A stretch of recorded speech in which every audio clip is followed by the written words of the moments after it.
Tax-hungry politicians suffer a setback, but for how long?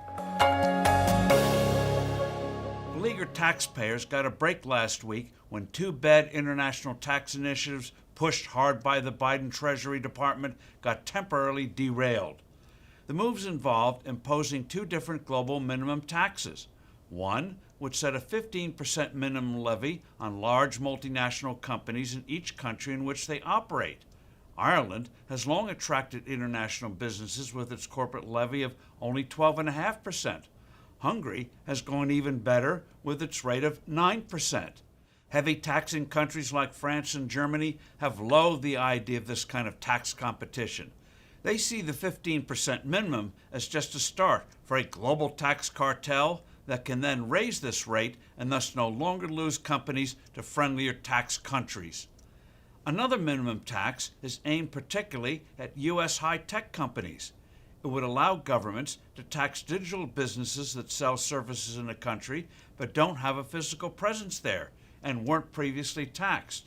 Before, a country had to be based in a country or have intellectual located there to be taxed. Tax-addicted governments didn't like the fact that these corporations located their intellectual property in low-tax jurisdictions. It's no surprise that the Biden administration is totally sympathetic to such high-tax sentiments, which is why Treasury Secretary Janet Yellen last year pushed hard under the auspices of the Multi-Country Organization for Economic Cooperation and Development, the OECD, to get governments to go for the two-part tax deal. Politicians being politicians, more than 130 countries went along. Unfortunately for the Janet Yellens of the world, you need approval by each government. In the U.S.'s case, that means both houses of Congress.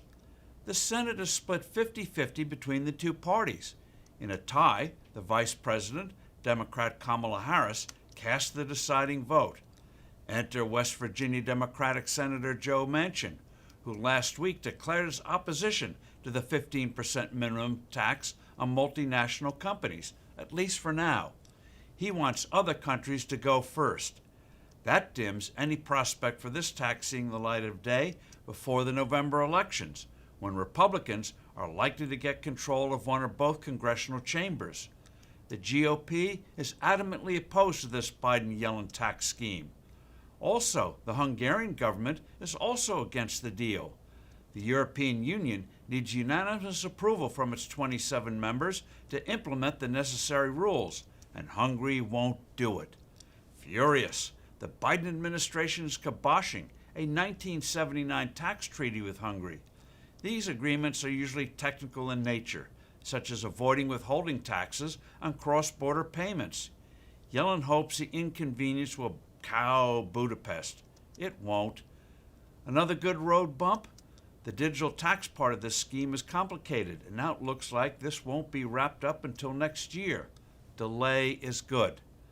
Higher taxes is one thing a troubled global economy doesn't need. I'm Steve Forbes. Thanks for listening. Do send in your comments and suggestions.